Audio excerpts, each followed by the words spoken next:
Yo, kembali lagi sama gua, jurnalis indonesiavape.com, jurnalis yang kembali lagi dari masa hiatus kita, dan kali ini kita akan fokus dengan berita-berita terbaru di dunia vape pastinya, dengan riset, dengan beberapa pandangan. Nah, kali ini gua akan ngangkat topik yaitu riset terbaru mengenai dampak vape terhadap paru, jantung, dan otak remaja. Jadi kalau misalnya kalian kemarin sudah nonton video gua, maka kali ini gue akan bahas lebih detail sedikit supaya para bajar-bajar yang masif mereka punya materi. Yakinlah kalau sampai video ini dilihat sama apa ya namanya ya, PIC-nya atau koordinatornya, maka mereka akan menggunakan materi yang gua pakai ini untuk mereka bajar. Kita akan mulai dari yang pertama, penyakit paru atau COPD dan EVALI. Jadi sebuah studi cohort dari John Hopkins itu melibatkan 250.000 orang selama 4 tahun ini, yang dimana mereka adalah pengguna vape eksklusif, artinya mereka nggak merokok. Mereka itu mengalami peningkatan kronik obstruktif pulmonary disease serta kenaikan tekanan darah, khususnya pada umur 30-70 tahun. Sementara itu wabah EVALI ya kayak inilah apa, vaping associate lung injury pada 2019 sampai 2020 di Amerika Serikat dikaitkan dengan penggunaan THC ilegal ataupun vitamin asetat, bukan vape konvensional. Jadi harus digarisbawahin ya. Kalau kalian para bajar-bajar yang ngomong vape ini begini, itu di Amerika memang ada. Cuma mereka itu menggunakan THC. THC itu apa? Cari tahu sendiri. THC itu apa? Dan vitamin asetat itu apa? Cari tahu sendiri. Jadi untuk para buzzer-buzzer ataupun koordinator yang asal bunyi saja, tolonglah perdalam sedikit pengetahuan kalian. Kemudian poin kedua, bahaya kardiovaskuler dan tekanan gagal jantung. Jadi meta-analisis sistematis pada 63 studi menunjukkan bahwa vaping berasosiasi terhadap peningkatan tekanan darah dan denyut jantung secara akut.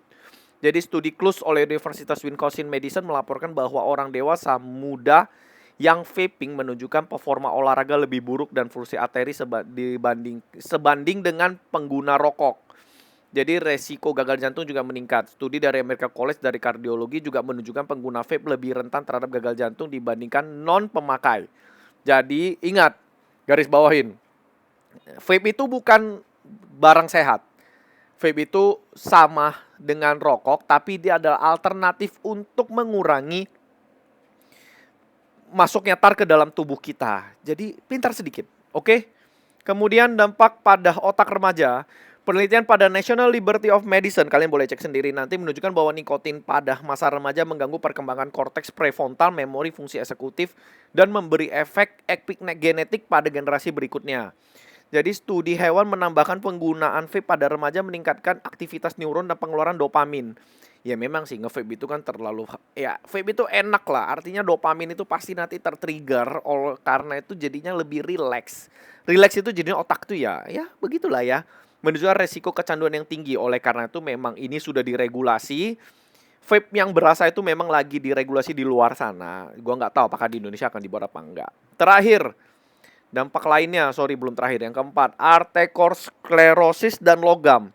Jadi dari review World Journal of Cardiology menemukan bahwa vape dapat mempercepat arteriosklerosis melalui disfungsi endotel, stres oksidatif, dan inflamasi. Penelitian dari contoh tikus menunjukkan bahwa asklerosis nikotin tersebut memicu arterima jantung pasca infark. Jadi ini kalian boleh searching sendiri. Kemudian inovasinya, aplikasi prediksi risiko kardiovaskuler. Kesimpulannya yang mau gue sampaikan yaitu vape bukan pilihan tanpa risiko. Tetap ada risikonya, cuma kalian harus tahu bagaimana penggunaan yang baik dan benarnya. Meskipun lebih aman daripada rokok konvensional, pengguna vape itu harus benar-benar melek terhadap vape sendiri. Pemakaian, kebersihan, bagaimana kalian makai itu penting banget. Dan riset jangka panjangnya ini sebenarnya sedang lagi dilakukan. Jadi kita masih belum tahu. Tapi intinya dari keseluruhan berita video gua ini yang gua cerita tentang risetnya, ini gua mau kasih tahu dulu ya. Kalau misalnya untuk para vapor mungkin gak usah terlalu langsung cepet-cepet marah sama gua, aman. Gua masih berdiri di zona tengah-tengah, artinya gua nggak akan bilang vape itu barang sehat, tidak. Vape itu ada alternatif untuk kalian yang merokok berat dan kalian ingin pindah ke vape.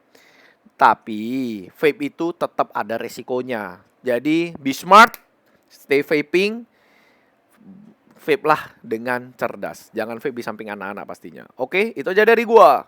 Terima kasih. Sampai jumpa lagi di video berikutnya. Mungkin besok gua akan upload lagi untuk berita yang lainnya, tapi masih dalam ya, kalau kalian mau baca artikel lengkapnya bisa cek di www.indonesiavape.com. Thank you. Sayonara.